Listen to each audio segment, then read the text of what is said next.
Qu'est-ce que l'intelligence émotionnelle? Eh bien, c'est l'habileté à percevoir et à exprimer les émotions, les intégrer pour faciliter sa pensée, à comprendre et à raisonner avec celles-ci, ainsi qu'à réguler les émotions à la fois chez soi, mais également chez les autres. Selon l'approche de Daniel Goleman, il existe 5 piliers à l'intelligence émotionnelle. La conscience de soi, la maîtrise de soi, la motivation, l'empathie et la maîtrise des relations humaines. La conscience de soi, c'est quoi? C'est notre capacité de prendre conscience de nos états intérieurs, nos préférences, nos ressources et intuitions. En reconnaissant nos ressentis et leurs effets, on apprend à reconnaître nos forces, nos limites et ce qui nourrit la confiance en soi. La maîtrise de soi, c'est la capacité de gouverner nos émotions et pulsions et de les adapter aux différentes situations, ce qui inclut parfois la capacité de retarder la satisfaction d'une pulsion afin de miser sur un accomplissement beaucoup plus grand. La motivation regroupe toutes les compétences émotionnelles permettant d'atteindre nos buts, notamment l'effort, l'engagement face à soi-même, face à son travail, face aux objectifs d'un groupe, d'une entreprise, la capacité à faire preuve d'initiative, être prêt à saisir les opportunités. C'est également l'aptitude à l'optimisme, poursuivre ses objectifs avec ténacité malgré les obstacles et les revers. Quatrième pilier, l'empathie. C'est la capacité de capter les sentiments et les points de vue des autres et éprouver un intérêt réel pour leurs préoccupations. La passion du service, anticiper, reconnaître, satisfaire les besoins des autres. La relation d'aide, identifier les besoins et les limites d'autrui et stimuler leurs capacités. Et puis enfin, dernier pilier, la maîtrise des relations humaines.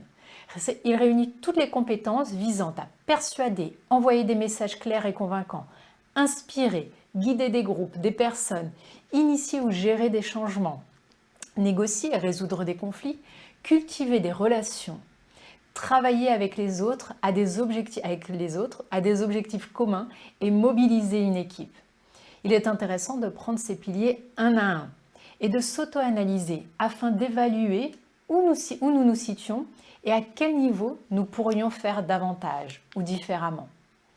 Comme évoqué lors de la première vidéo sur l'intelligence émotionnelle, celle-ci n'est pas figée tout au long de notre vie. Et nous pouvons donc développer tout au long de notre vie, cultiver cette intelligence et s'améliorer. Il existe un test de quotient émotionnel qui a été réalisé et qui peut vous permettre d'évaluer votre intelligence émotionnelle au regard de 15 dimensions.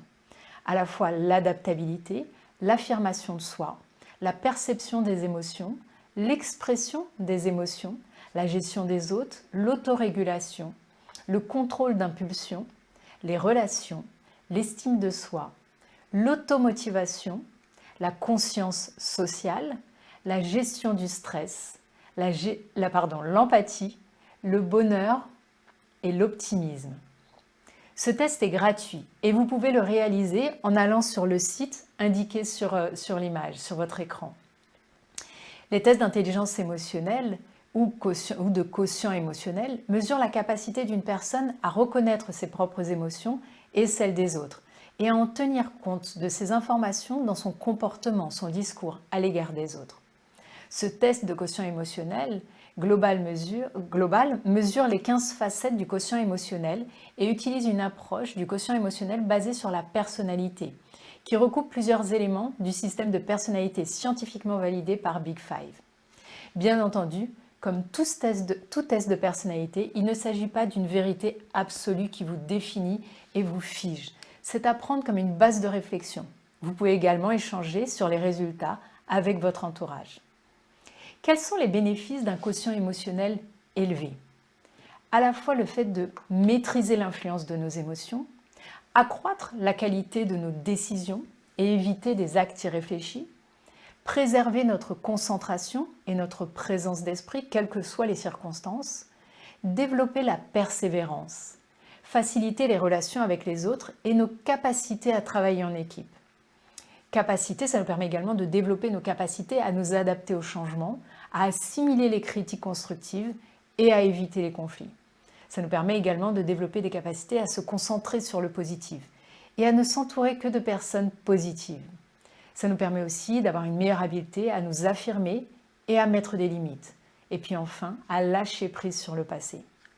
Il y a donc un véritable enjeu à cultiver notre intelligence émotionnelle, tant sur le plan professionnel que personnel. Mais comment faire?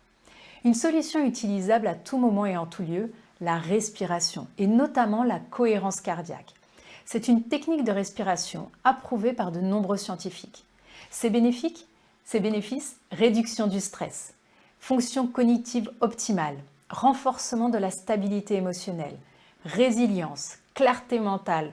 Ça permet aussi de renforcer le système immunitaire et d'avoir une meilleure gestion de la douleur, notamment pour les maladies chroniques. Tout comme la méditation ou le sport, ce n'est pas en pratiquant de temps en temps que vous verrez des résultats. Il s'agit d'une nouvelle habitude d'hygiène de vie à adopter. Le secret, la fréquence et la constance. Pourquoi cohérence 365? Parce qu'il s'agit de la pratiquer 3 fois par jour, 6 respirations par minute et pendant 5 minutes. Possédant près de 40 000 neurones ainsi qu'un réseau complexe dense de neurotransmetteurs, le cœur communique directement avec le cerveau. En agissant sur notre rythme cardiaque via des exercices de respiration, nous avons la possibilité d'envoyer des messages positifs au cerveau. Vous voulez tester? Alors je vous invite à vous mettre dans un endroit calme et de vous installer confortablement. Nous allons commencer par inspirer sur 5 temps, puis expirer sur 5 temps.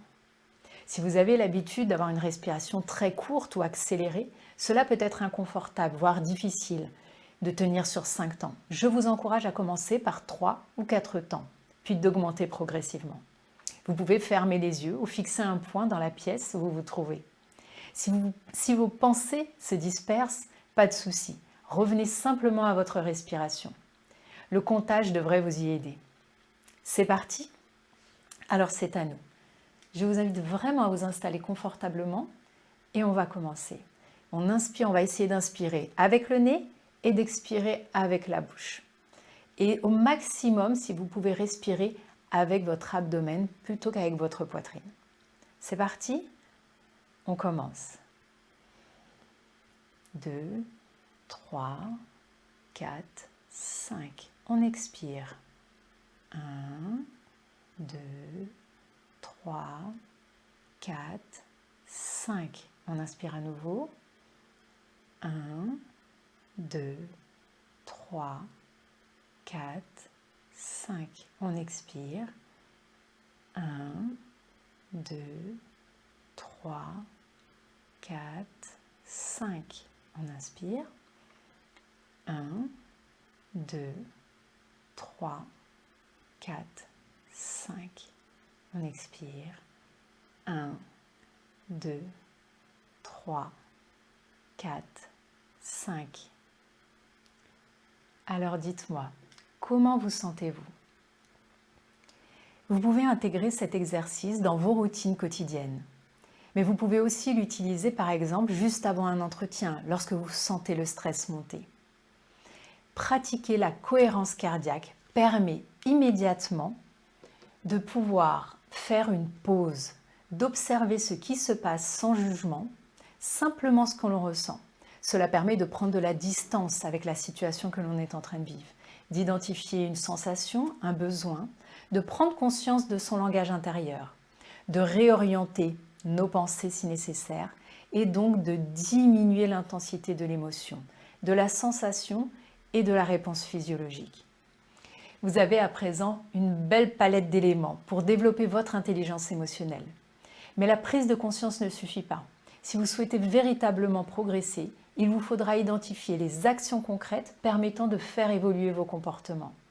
C'est à vous de jouer.